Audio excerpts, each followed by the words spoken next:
శ్రోతలందరికీ నమస్కారం. ఆధునిక కాలంలో మనకి టెక్నాలజీ అందుబాటులోకి వచ్చిన తర్వాత అనేక రకాలైనటువంటి ఉపయోగాలు దానివల్ల జరుగుతున్నాయి. మన ఇంటి నుంచే కూర్చుని ఏదైనా పని చేసేటువంటి సౌకర్యం కలుగుతుంది.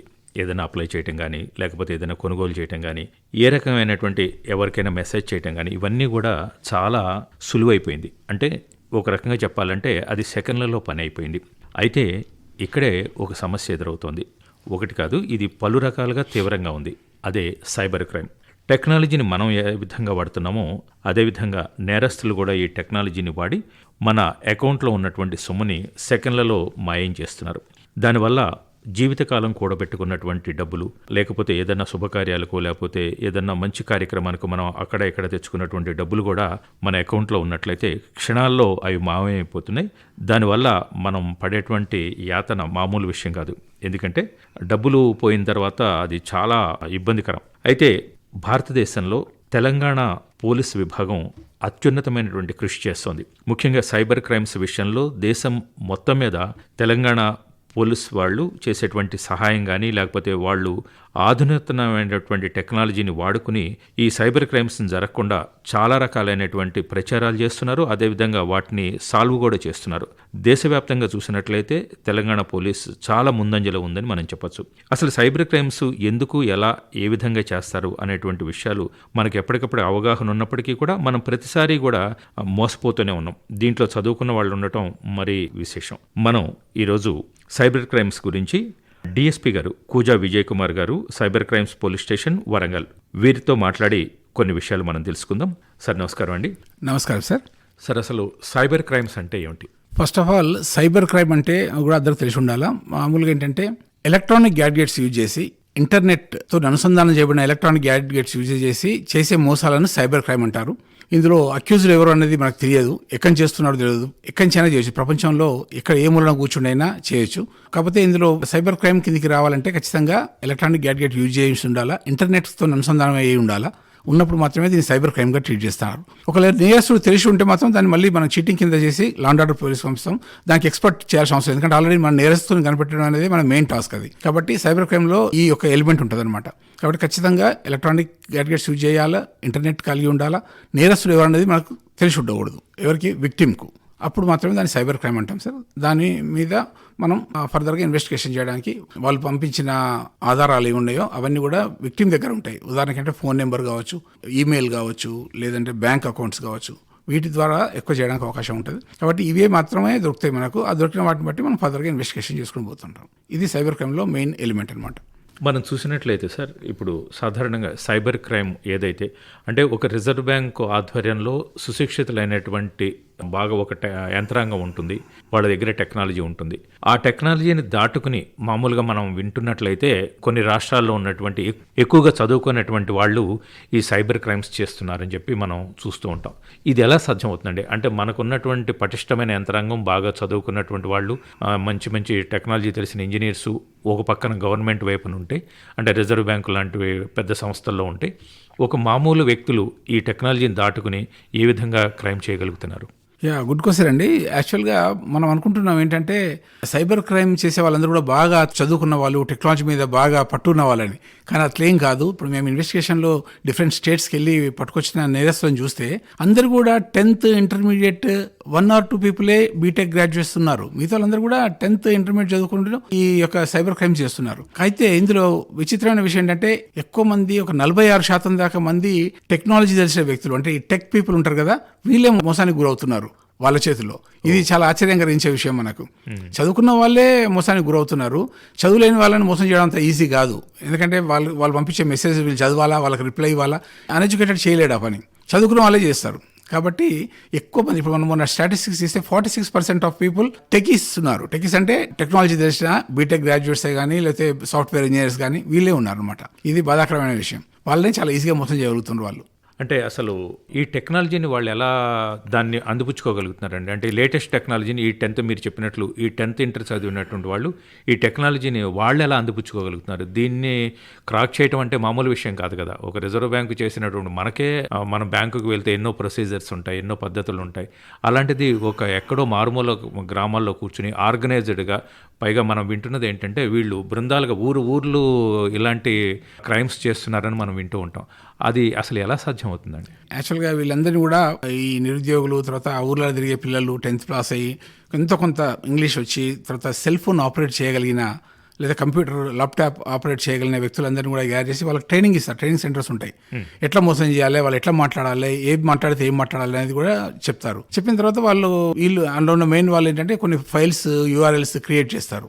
చేసేసి వీళ్ళందరికీ ఇచ్చి ఒక కాల్ సెంటర్ లెక్క కూర్చోబెట్టి వీళ్ళతోని అందరికీ ఫోన్లు చేయిస్తుంటారు. ఈ ఫోన్లు అవన్నీ కూడా మనకు తెలిసిన విషయమే. ఎక్కడ పడితే అక్కడ ఇంటర్నెట్లో దొరుకుతాయి, డార్క్ నెట్లో కూడా దొరుకుతాయి. అవన్నీ కూడా వాళ్ళు కలెక్ట్ చేస్తారు, చేసి పబ్లిక్ చేస్తుంటారు. వాళ్ళ పని ఏం ఉండదు. పొద్దున కూర్చున్నారంటే వాళ్ళు రోజుకు ఒక 100-200 కాల్స్ చేస్తే ఆ 100-200 కాల్స్లో కనీసం 10 మంది వీళ్ళ ట్రాప్లో పడిపోయినా కూడా వాళ్ళ దగ్గర నుంచి డబ్బులు కొట్టేయడం చేస్తుంటారు అనమాట. దాంట్లో డిఫరెంట్ మోడల్స్ ఆపరేటివ్స్ ఉన్నాయి. ఇంతకుముందు మనం అనుకున్నట్టు ఇప్పటిదాకా తెలంగాణ సైబర్ సెక్యూరిటీ బ్యూరో వాళ్ళు ఐడెంటిఫై చేసిన దాదాపు 150 మోడల్స్ ఆపరేటివ్స్, అంటే 150 పద్ధతుల ద్వారా వీళ్ళు ప్రజలను మోసం చేస్తున్నారు. కొంతకాలం ఒక పద్ధతి అవలంబించి మోసం చేస్తారు.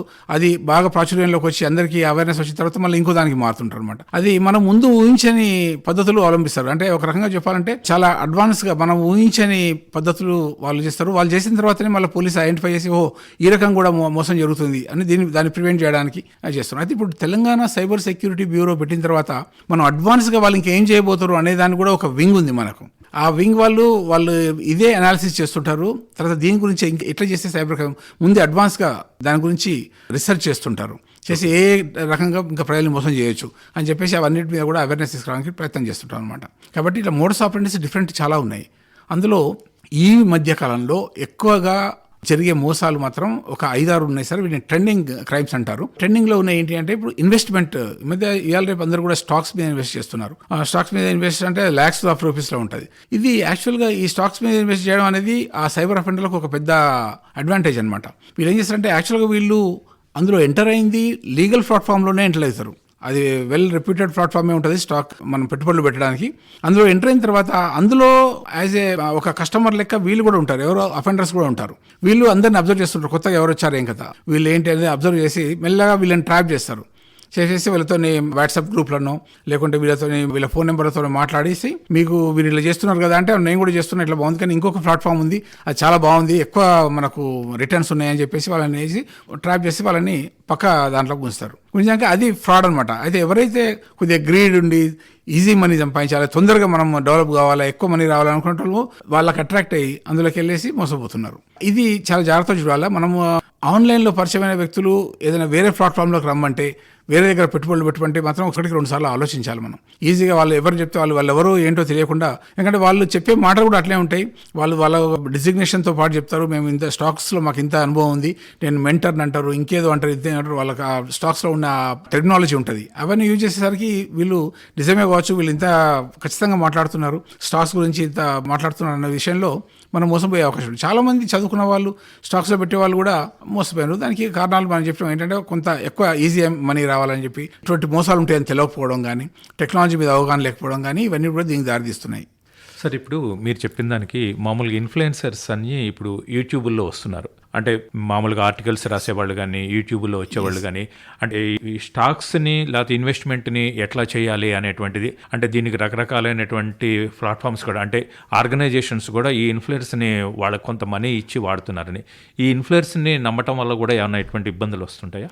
ఎస్, కరెక్ట్ అండి. ఇన్ఫ్లుయెన్సర్స్ చెప్తున్నారు, వాళ్ళని ల్యూర్ చేసి వాళ్ళతో చెప్పిస్తున్నారు కానీ అవన్నీ అట్లా కాదు. ఇప్పుడు మనకు ఏ డెవలప్ అయినాక అమితాబ్ బచ్చన్ చెప్పినట్టే ఒక వీడియో వస్తుంది, ఓహో, లేదా ప్రధానమంత్రి నరేంద్ర మోడీ చెప్పినట్టు ఒక వీడియో వచ్చింది, నిర్మలా సీతారామన్ చెప్పినట్టు ఒక వీడియో వచ్చింది. ఏంటంటే వీళ్ళు ఫలానా కంపెనీలో మీరు పెట్టుబడి పెట్టండి, ఇంతకుముందు మేము అనుకున్నాం, మేము గవర్నమెంట్ని చూసాం, వెరిఫై చేశాము, ఇది పర్ఫెక్ట్ కంపెనీ, ఇలా బాగా లాభాలు వస్తాయి, ఇది భారతీయులకు బాగా ఉపయోగపడుతుంది అని చెప్పేసి బాగా హైలీ ఇన్ఫ్లుయెన్సర్స్ ఎవరైతే ఉన్నారో పెద్ద పెద్ద సెలబ్రిటీస్తో చెప్పేసి అంటే ఏ వీడియోస్ వస్తున్నాయి. Common man. ఇప్పుడు మనము కొంత తెలిసిన వాళ్ళం చూసి ఇది ఏ వీడియో అని చెప్పి మనం గుర్తుపట్టగలుగుతాం, కానీ చాలా మంది పట్టలేరు. ఆ పట్టలేని వాళ్ళు అరే నరేంద్ర మోడీ చెప్పిండు అనుకుంటారు వాళ్ళు, లేదా అమితాబ్ బచ్చన్ చెప్పిండ్రు, లేదా ఇంకెవరో సెలబ్రిటీ చెప్పిండ్రు అన్న దాంట్లో వస్తుంది. మనకు ఫేస్బుక్లో కానీ, ట్విట్టర్లో కానీ, ఇన్స్టాలో కానీ చూస్తే మీకు ఇటువంటి వీడియోలు చాలా దొరుకుతాయి. అవన్నీ కూడా నమ్మడానికి వీలేదు అసలే. కాబట్టి ఇవన్నీ కూడా ప్రజలు గమనించాలా. ఆ వీడియో వచ్చింది అంటే ఆ వీడియో అసలు, ఎందుకంటే మనకు టెక్నాలజీ బాగా డెవలప్ అయింది కాబట్టి ఆ వీడియో అసలు క్రియేట్ చేసిన వీడియోనా నిజమైన వీడియోనా అనేది కొంత పరిశీలనగా చూస్తే తెలిసిపోద్ది మనకు. తెలిసిన తర్వాతనే దాన్ని మనం బిలీవ్ చేయడం మొదలుపెట్టాలి. విజయ్ కుమార్ గారు, ఇప్పుడు సాధారణంగా ఇక్కడ 2 విషయాలు. ఒకటి, అలర్ట్గా ఉండటం. అంటే నిరంతరం ఇప్పుడు మనకి బ్యాంకుకి ఒకసారి అకౌంట్ ఓపెన్ చేసిన తర్వాత మొబైల్ నెంబర్ ఇవ్వటం తప్పనిసరి, ఆధార్ కార్డు ఇవ్వటం తప్పనిసరి. ఇచ్చిన తర్వాత మనం అకౌంట్ దాంతో కనెక్ట్ అయి ఉంటుంది కాబట్టి, లింక్ అయి ఉంటుంది కాబట్టి మనం నిరంతరం కూడా ఆ డబ్బుల్ని జాగ్రత్తగా ఉంచుకోవటం ఒక విషయం. రెండోది, ఇప్పుడు ఒక క్రైమ్ జరిగిన తర్వాత ఎంత టైం లోపల, అంటే మనం ఎప్పుడో చూసుకుంటాం, అంటే బ్యాలెన్స్ చూసుకుంటామో, లేకపోతే జనరల్గా వాటికి మెసేజెస్ కూడా ఒక్కొక్కసారి రావు. అలా ఎంత టైం లోపల సైబర్ క్రైమ్స్ పోలీస్ స్టేషన్కి కంప్లైంట్ చేయాలి? ఎస్, గుడ్ క్వశ్చన్ అండి. ఇది చాలా మంది కూడా ఇది డబ్బులు లాస్ అయిన కదా, వాళ్ళు కొంత అవమానంగా ఫీల్ అవుతున్నారు. మనం ఇంత చదువుకొని నుండి కూడా చేసామని చెప్పేసి చిన్న చిన్న అమౌంట్, అంటే ఉదాహరణకు 30,000, 20,000 లాస్ అయిన వాళ్ళు చాలా మంది ఉంటున్నారు. వాళ్ళు కంప్లైంట్ కూడా చేయట్లేదు కనీసం. అట్లా చాలా లాట్ ఆఫ్ మనీ లాస్ అవుతున్నారు.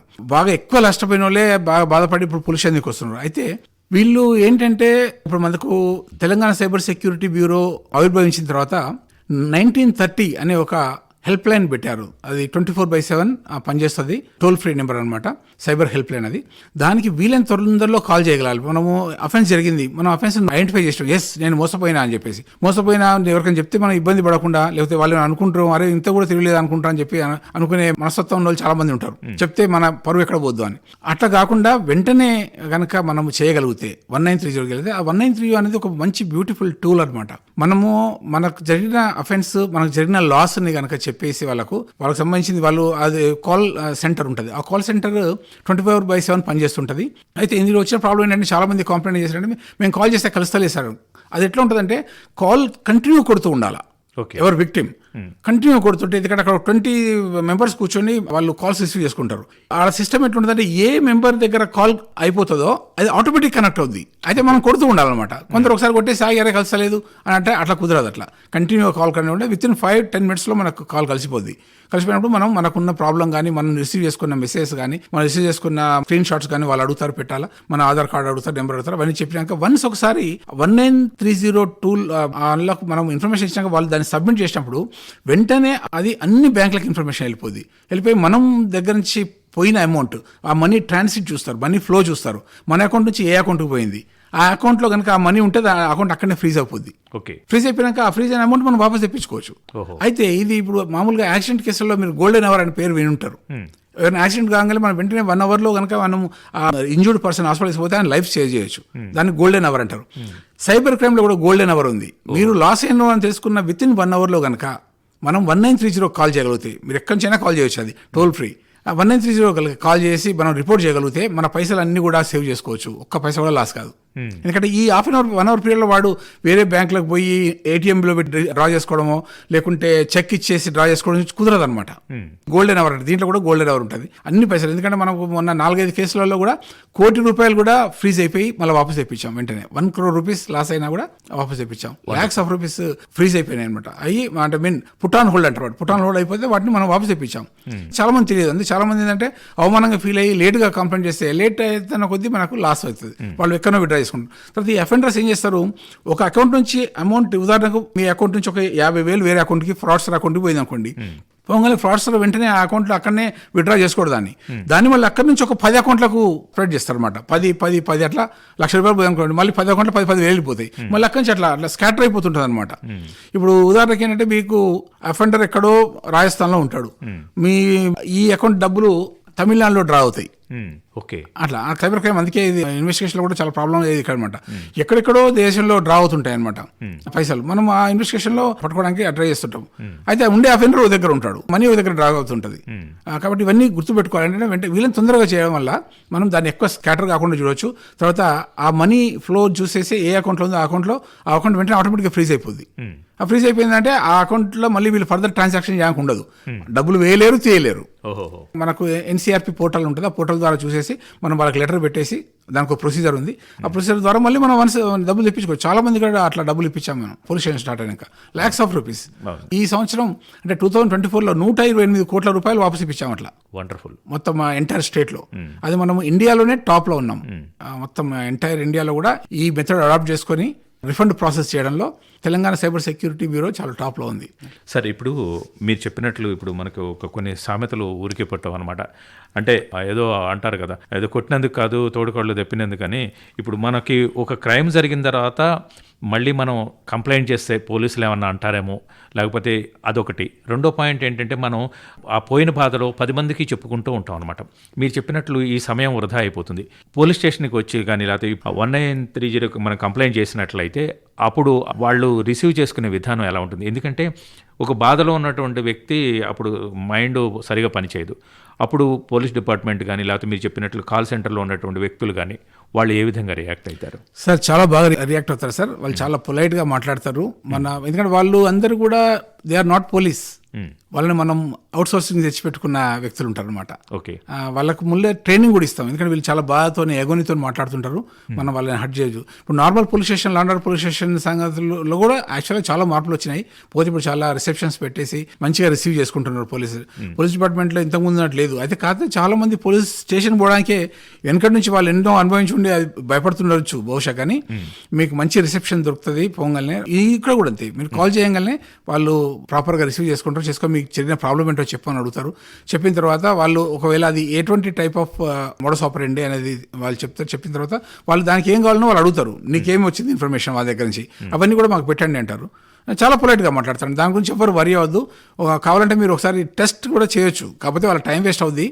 వాళ్ళు ఎట్లా మాట్లాడుతున్నారు దానికి టెస్ట్ కూడా చేయొచ్చు. మనం 1930 హెల్ప్ తీసుకోవడానికి కానీ అది చేయొచ్చు. చాలా పొలైట్గా మాట్లాడతారు, మనల్ని అర్థం చేసుకుంటారు.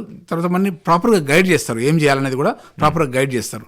ఒకవేళ కొందరు చాలా కూడా చిన్న చిన్న అమౌంట్స్ కానీ లేకుంటే నాన్ ఫైనాన్షియల్ మ్యాటర్స్ ఏదైనా వచ్చినా కూడా మీరు ఎక్కడికి పోవాలో ఏం చేయాలనేది కూడా వాళ్ళే గైడ్ చేస్తారు. వాళ్ళన్నీ అడుగుతారు. అడిగాక మీరు ఏ పొజిషన్కి పోవాలా పోయి అక్కడ కలవండి అని చెప్తారు అనమాట. ఓకే అండి. తర్వాత ఇప్పుడు మామూలుగా మనం చూసినట్లయితే ఎటువంటి ఫోన్ కాల్స్ని మెసేజెస్ని మనం మామూలుగా నెంబర్ ఆఫ్ కాల్స్ వస్తుంటాయండి. అంటే మనం ఎక్కడికి పెడితే అక్కడికి వెళ్ళంగానే ఇప్పుడు ఈ రోజుల్లో మనం సూపర్ మార్కెట్కి వెళ్ళండి, లేకపోతే ఏదైనా కొనడానికి వెళ్ళనివ్వండి, లేకపోతే ఇంకో రకంగా వెళ్ళనివ్వండి, మన ఫోన్ నెంబర్లు ఆధార్ కార్డు నెంబర్లు మనం ఇచ్చేస్తుంటామండి. వాళ్ళు అడుగుతుంటారు, మనం ఇచ్చేస్తుంటాం. అంటే వాళ్ళు అడగటం ఆలస్యం మనం నెంబర్ చెప్పేస్తుంటాం.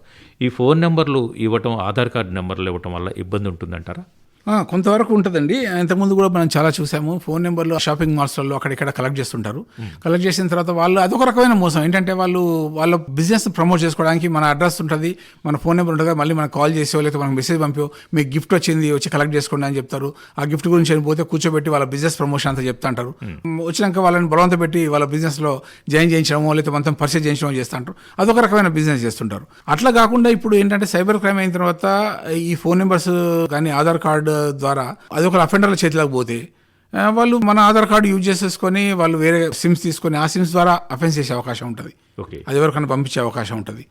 అందుకని ఏం చేయాలంటే మనం అన్ని ప్లేస్లలో కూడా అట్లా అన్నెసరీగా ఇవ్వద్దు. ఒకటి అన్నోన్ సోర్స్ నుంచి ఇప్పుడు మనం ఇచ్చినాక మనకు మెసేజ్లు వస్తుంటాయి. ఎక్కడి నుంచి వస్తుందో తెలియదు, కానీ వచ్చే మెసేజ్ అంతా మనం ఓపెన్ చేస్తుంటాం. అది చాలా పొరపాటు. అన్నోన్ సోర్స్ నుంచి వచ్చిన ఏ మెసేజెస్ కానీ ఏ APK files, android package kit files అంటారు, అవి కానీ యూఆర్ఎల్స్ ఉంటాయి కదా, లింక్స్ అంటాం మనం మామూలు భాషలో. ఆ లింక్స్ 80% ఓపెన్ చేసి బ్లూ కలర్లో వస్తాయి. ఉదాహరణకు మీకు చెప్తా ఏంటంటే మనకు న్యూ ఇయర్ కానీ దీపావళికి కానీ మన ఫ్రెండ్స్ పంపిస్తారు. మీరు ఈ యొక్క కింద లింక్ను క్లిక్ చేయండి, మీరు ఒక అద్భుతాన్ని చూస్తారు. మనం ఆ క్లిక్ చేయగానే హ్యాపీ దీపావళి అని అన్ని ఇట్లా పటాకాలు వెళ్ళినట్టు ఒక స్క్రీన్లో వస్తుంది. మనకు విషయం చెప్తుంటారు. అటువంటి లింక్స్ అన్నోన్ సోర్స్ నుంచి వస్తాయి. అన్నోన్ సోర్స్ నుంచి అంటే మీకు ఫేస్బుక్ నుంచే కావచ్చు, ఇన్స్టా నుంచే కావచ్చు, ట్విట్టర్ నుంచే కావచ్చు, లేకుంటే బయట మన ఫోన్లలో కూడా వాట్సాప్లో కావచ్చు వస్తే 80% మనకు తెలియని వ్యక్తుల నుంచి వచ్చిన ఏ ఏపీకే ఫైల్ కానీ ఏ యూఆర్ఎల్ కానీ మనం ఓపెన్ చేయొద్దు. చేసినామంటే మనం డేంజర్ పడిపోతాం. వన్స్ ఆ ఫైల్ మీరు ఓపెన్ చేయగల మీ ఫోన్ హ్యాక్ అయిపోద్ది. దాన్ని అవతల వ్యక్తి చేతిలోకి ఎవరైతే పంపించారో ఆ వ్యక్తి చేతిలోకి వెళ్ళిపోద్ది. మీకు అప్పటి నుంచి ఏంటంటే మీకు ఎక్కువ కాల్స్ ఏం రావు, మీకు వచ్చే మెసేజెస్ అన్ని కూడా అడ్డుపోతుంటాయి. మీరు ఇక్కడ ఏం యాక్టివిటీ చేస్తుండ్రో ఆయన చూడగలుగుతాడు. ఉదాహరణకు మీరు ఒక పేమెంట్ చేస్తుండ్రు, చేసినప్పుడు మీరు ఇక్కడ కొట్టే నెంబర్ అక్కడ ఆయనకు తెలిసిపోద్ది. ఓహో, వెంటనే- నెంబర్ కూడా తెలిసిపోతుంది. తెలిసిపోతుంది. మీరు పిన్ కొట్టేది వాళ్ళకి తెలిసిపోద్ది. ఎందుకంటే మీ ఫోన్ మొత్తం హ్యాక్ అయిపోయింది. ఇక్కడ ఏం యాక్టివిటీ జరుగుతుందో అక్కడ తెలిసిపోద్ది. కాబట్టి అన్నోన్ సోర్స్ నుంచి వచ్చిన ఎటువంటి ఏపీకే ఫైల్స్ కానీ యూఆర్ఎల్స్ లింక్స్ కానీ మనం టచ్ చేయొద్దు. తర్వాత అన్నోన్ సోర్స్ వచ్చి వచ్చిన ఇన్ఫర్మేషన్ ఏదైనా కూడా మనం నమ్మడానికి వీల్లేదు అసలే. ఉదాహరణకు ఒక బ్యాంక్ పేరు చెప్పుకొని ఒక అఫీషియల్ బ్యాంక్ నుంచి ఫోన్ చేసి, నేను బ్యాంక్ నుంచి మాట్లాడుతున్నా, మీ కేవైసీ ప్రాబ్లం ఉంది, మీరు దాన్ని అప్డేట్ చేయాలా, లేకపోతే మీ అకౌంట్ అయిపోద్ది అంటారు. అది మనం పర్సనల్గా పోయి చేసుకోవాలా.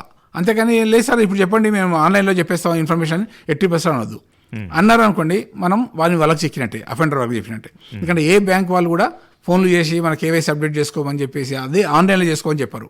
ఒకవేళ చెప్తే ఏదైనా ఇబ్బంది అది ఉంటే మీరు బ్యాంక్ రండి పర్సనల్గా అని చెప్తారు. కానీ ఆన్లైన్లో మేము ఇప్పుడు ఒక లింక్ పంపిస్తాం, ఆ లింక్ ద్వారా మీరు అన్నీ చేయండి అనేది ఎవరు చెప్పారు బ్యాంక్.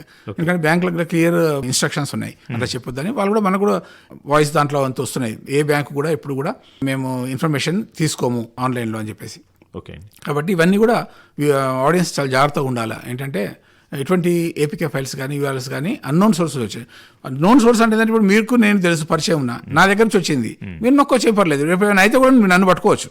కానీ అది కూడా కష్టమేనండి. ఎందుకంటే ఇప్పుడు మీరు ఎవరి ద్వారానో ఇప్పుడు మీరు తెలియకుండా మీకు వచ్చి ఉండొచ్చు. సరే, మనకి ఆయన ద్వారా కూడా ఇన్వెస్టిగేషన్ ఈజీ అయిపోద్ది. అది అన్నోన్ సోర్స్ వచ్చి అనుకోండి ఇంకా చాలా కష్టం. అప్పుడు మనం అది ఎవరు దాన్ని పోస్ట్ చేశారో, ఆ పోస్ట్ చేసిన ఐపీ ఎక్కడ, మనం ఇన్వెస్టిగేట్ చేయడానికి మనకు చాలా టైం పడుతుంది. దొరుకుతుంది మనకు ఇన్ఫర్మేషన్ ఎక్కడి నుంచి వచ్చింది అనేది మనం, but lot of effort required. దానికి చాలా ఎఫర్ట్ చేయాలా. మనం ఆ మెయిల్కు పెట్టాలి, ఐపీ అడ్రస్ తీసుకోవాలా, అది ఎక్కడి నుంచి పోస్ట్ అయింది, అది ఒక్కోసారి వేరే కంట్రీ నుంచి కూడా పోస్ట్ అయింది. వన్స్ మన కంట్రీ కాకుండా వేరే కంట్రీ నుంచి వచ్చిందంటే మన ఇన్వెస్టిగేషన్ అయిపోద్ది, మనం ఆ కంట్రీకి పోలేము, మనం పట్టుకోలేము. కాబట్టి వాటిని నొక్కకుండా ఈ ప్రికాషన్స్ తీసుకోగలిగితే మనం కొంత సైబర్ అఫెన్స్కి గురి కాకుండా ఉండగలుగుతాం. సార్, తర్వాత మీరు కొన్ని ట్రెండ్స్ గురించి ఇందాక చెప్పారు. ఇప్పుడు కొత్తగా ఒకటి ఏంటంటే మీ ఆర్టికల్స్ ఏవో వచ్చాయి, దాంట్లో ఏవో డ్రగ్స్ ఉన్నాయి, లేకపోతే ఇంకో సంథింగ్ ఏవో ఉన్నాయి, ఇది కస్టమ్స్ డిపార్ట్మెంట్లో పట్టుకున్నాము, ఎయిర్పోర్ట్లో ఉంది, సో మీరు వచ్చి దీన్ని అటెండ్ కావాలని చెప్పి చెప్తూ ఉంటారు కదా. అసలు అంటే కొన్ని సందర్భాల్లో చిత్రం ఏంటంటే మనం ఏ రోజు ఫారెన్ వెళ్ళాం, ఏ రోజు మన ఆర్టికల్స్ ఏవి అక్కడ పెండింగ్ ఉండవు. ఎందుకంటే మనం బయటకు ఒకవేళ మన వాళ్ళు వెళ్ళినా వచ్చేటప్పుడు మనతో తెచ్చేసుకుంటారు కదా, ఎవరో మన దగ్గర అనే చెప్తారు. ఇది చాలా మోసపోవటం మనం తరచూ వింటూ ఉంటాం. ఇది ఎందుకు ఇట్లా జరుగుతుంది? సరే, ఇంతకుముందు మీరు చెప్పారు కదా మన ఆధార్ కార్డ్స్ ఇస్తాము అదే చెప్పేసి, మన ఆధార్ కార్డు ఎక్కడో మనం ఇచ్చి ఉంటాము, ఆధార్ కార్డు మనది ఎక్కడో వాళ్ళు కలెక్ట్ చేసుకుని ఉంటారు.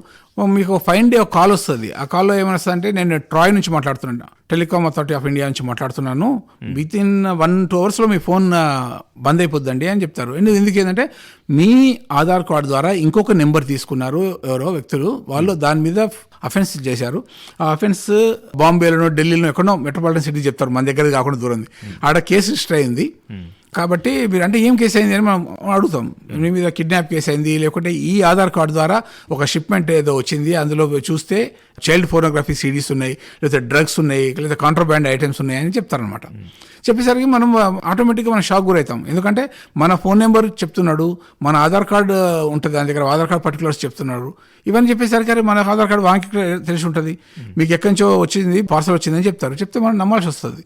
ఆ విధంగా మనం అంటే ఎట్లా సార్ అంటే మీరు వితిన్ 2 అవర్స్లో పలానా దగ్గర రావాలా, అందేరి వెస్ట్ పోలీస్ స్టేషన్ రావాలా, వచ్చేస్తే మీరు ఏమైనా చెప్పుకుంటే మీది అది కొంత చూస్తాం మేము, లేకుంటే కష్టం. 2 అవర్స్ మనం పోవడానికి సాధ్యపడదు, ఈవెన్ ఫ్లైట్లో పోయినా సాధ్యపడదు అది. అప్పుడు మనం ఫోన్లో మాట్లాడితే లైట్ నేను మీకు ఒక హెల్ప్ చేస్తాను, నేను ఏంటంటే మీ ఆ పోలీస్ ఆఫీసర్తో మాట్లాడిస్తా, మీరు లైన్లో ఉంటారంటే ఉండదు. లైన్లో ఉన్నప్పుడు ఆ పోలీస్ ఆఫీసర్ ప్రత్యక్షమవుతాడు. ప్రత్యక్షమైనప్పుడు ఆ పోలీస్ ఆఫీసర్ మనం ఎట్లాగో మనకు ఆ యాంగ్జైటీ ఉంటుంది, ఏమైందో తెలుస్తుంది మనం. ఆ చూస్తే ఆడ మొత్తం ఆ అంబియన్స్ అంతా కూడా పోలీస్ ఆఫీస్ లెక్కన ఉంటుంది, యూనిఫామ్లో ఉన్న ఆఫీసర్ కూర్చో ఉంటాడు, వాకీ టాకీ అవన్నీ కూడా అవుపడుతుంటాయి మన వీడియో కాల్లో. అవుపడినప్పుడు ఆయన అంటాడు వెంటనే, మీరు ఇట్లా అయింది, ఇప్పుడు చుట్టుపక్కల ఎవరు ఉన్నారో అడుగుతాడు, అని ఎవరు లేరంటే ఎవరు ఉంటే మీరు ఒక రూమ్లోకి వెళ్ళిపోండి సపరేట్గా అంటాడు.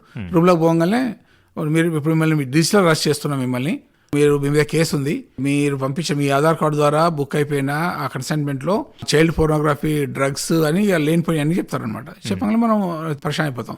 తర్వాత మనకు ఒకటి ఎఫ్ఐఆర్ చూపిస్తాడు, పలానా అందరి పురుషుల్లో ఎఫ్ఐఆర్, అది కూడా మీకు స్క్రీన్ మీద అవపడుతూ ఉంటుంది, అరెస్ట్ కార్డు అవపడుతుంటుంది, మీద ఎఫ్ఐఆర్ ఇష్యూ అయింది, మీరు స్పందించకపోతే ఎట్లయితే మీకు బ్యాంక్ అకౌంట్లు ఎన్ని ఉన్నాయి అని చెప్తారు. మీ ట్రాన్సాక్షన్స్ కూడా చెక్ చేయాలి మేము అని చెప్తారు. చెప్తే ట్రాన్సాక్షన్స్ బ్యాంక్ అకౌంట్ చెప్తాం మనం. ఎవరైతే ఈ మాటలకు పడిపోయి ఎవరైతే బ్రేక్ అయ్యి చెప్పే వాళ్ళు ఉంటే అటువంటి వాళ్ళు చాలా ఈజీగా చెప్పగానే వాళ్ళు అంటారు ఇప్పుడు మీ బ్యాంక్ అకౌంట్ అన్ని కూడా మేము చేస్తున్నాము, మేము ఇప్పుడు గవర్నమెంట్ నుంచి ఒక అకౌంట్ పంపిస్తాము. ఇవన్నీ కూడా యూనిఫామ్ లో పోలీస్ ఆఫీసర్ మాట్లాడుతుంటాడు కాబట్టి వాళ్ళు నమ్మాల్సి వస్తుంది అనమాట. ఆ అకౌంట్ మీరు ట్రాన్స్ఫర్ చేయండి, దాని తర్వాత మేము వెరిఫై చేస్తాము, ఇన్వెస్టిగేషన్ వస్తుంది, దాని తర్వాత మేము అది ఒకవేళ అంత జెన్యూన్ ఉంటే మళ్ళీ మీ దాకా పంపుతామని చెప్తారు. ఇక్కడ ఇటువంటి పరిస్థితిలో మనం చాలా మంది చేస్తున్నారు. లాక్స్ ఆఫ్ రూపీస్ ట్రాన్స్ఫర్ చేశారు. వన్స్ ఒకసారి మీ అకౌంట్ నుంచి ఆ అకౌంట్కి ట్రాన్స్ఫర్ అయినాక ఆటోమేటిక్గా ఆ కాల్ కట్ అయిపోతే ఆ మనుషులు కట్ అయిపోతారు, మీకు ఫోన్ చేసినా కూడా దొరకరు మళ్ళీ. కాబట్టి ఎట్టి పరిస్థితిలో ఏ పోలీస్ ఆఫీసర్ అయినా కానీ, పోలీస్ ఒకటే కాదు, పోలీస్ అని చెప్తారు, సిబిఐ అని చెప్తారు, ఈడీ ఎన్ఫోర్స్మెంట్ డైరెక్టర్ అని చెప్తారు, తర్వాత కస్టమ్స్ అని చెప్తారు. ఇట్లా ఎవ్వరు చెప్పినా కూడా ఫోన్ కాల్లో వీడియో కాల్లో ఎట్టి పరిస్థితుల్లో అటువంటి నమ్మడానికి వీల్లేదు. వాళ్ళు నిజంగా పోలీస్ ఆఫీసర్ అయినా కూడా ఒకవేళ ఫోన్లో మాట్లాడుతుంటే మీరు నిర్ద్వందంగా కట్ చేసేయండి దాన్ని. నో డౌట్, అది అందరికన్నా మామూలు ఆడియన్స్ చెప్తున్నా నేను వినేవారికి. ఎవరైనా ఎంత పెద్ద పోలీస్ ఆఫీసర్, అన్లెస్ ఆ పోలీస్ ఆఫీసర్ నీకు పర్సనల్గా తెలిసిన వ్యక్తి అయితే తప్ప మీరు వేరే ఏ పోలీస్ ఆఫీసర్ యూనిఫామ్ ఉండని ఏ ఆఫీసర్ అయినా కానీ, ఎంత పెద్ద గవర్నమెంట్ ఆఫీసర్ అయినా కానీ, నేను ఫోన్లో మాట్లాడుతున్నా లేదా వీడియో కాల్లో మాట్లాడుతుంటే మీరు దానికి స్పందించాల్సిన అవసరం లేదు. వెంటనే కట్ చేయడం. ఎంత అక్యుయేషన్ చేయని మీద, మన మీద ఎంత ఆరోపణలైనా చేయని, మనకి ఏదైనా చెప్పండి, ముందు అది కట్ చేయాలా. ఈ మధ్య ఇంకా అటువంటిది ఏంటంటే మనకు ముందే ఫోన్లు వస్తున్నాయి పోలీస్ ఆఫీసర్ల పేరు మీద, మీ పిల్లలు ఫలానా డ్రగ్స్ కేసులో ఇరికారు, లేదా మీ పిల్లలు ఫలానా ఎవరో కిడ్నాప్ అయ్యారు, మేము వాళ్ళని పట్టుకొని పోతున్నాము, లేదా చైల్డ్ ఫోనోగ్రఫీ సిడీస్ దొరికాయి అని చెప్పేసి తల్లిదండ్రులకు ఫోన్ చేస్తున్నారు. వీళ్ళు ఎంక్వైరీ చేస్తే వాళ్ళ పిల్లలు నిజంగానే కాలేజీలో చదువుకున్న వాళ్ళు ఉంటారు, అటువంటి ఇన్ఫర్మేషన్ వాళ్ళు తీసుకొని వాళ్ళ దగ్గర చేస్తారు. చేసినాక ఈ టైంలో వీళ్ళు వాళ్ళకి ఫోన్ చేయరు, పోలీస్ ఆఫీసర్ మాట్లాడతాను, ఎట్లా అంటే డబ్బులు పంపించండి మేము వదిలేస్తామని చెప్తారు. 5 లక్షలు 3 లక్షలు అట్లా తీసేసి ట్రాన్స్ఫర్ చేసుకొని వదిలేస్తున్నారు, తీసుకుంటున్నారు, అంతే. వీళ్ళు మోసపోతున్నారు. అవునండి, అంటే నిజంగా ఆఫెన్స్ జరగలేదు. అయితే అప్పుడు వీళ్ళు వెంటనే వీళ్ళ దగ్గర ఉన్న నెంబర్తో వాళ్ళ పిల్లలకు ఫోన్ చేయాలి. చేస్తే వాళ్ళు క్లాస్లో ఫోన్ అవుతాడు, వీళ్ళకి ఇంకా టెన్షన్ పెరిగిపోతుంటది. ఇక మనం పిల్లల్ని కాపాడుకోవాలనే ఉద్దేశంలో ఉన్న డబ్బులను ట్రాన్స్ఫర్ చేస్తున్నారు. ఈ మోడస్ ఆపరేండి నడుస్తుంది ఇప్పుడు బాగా. కాబట్టి ఫోన్లో మాట్లాడినప్పుడు ఎవ్వరు కూడా మనీ ట్రాన్స్ఫర్ చేయడం కానీ, ఈ మనీ విషయాలు ఏదైనా మాట్లాడినప్పుడు కానీ మనం దాన్ని సస్పెక్ట్ చేయాలా.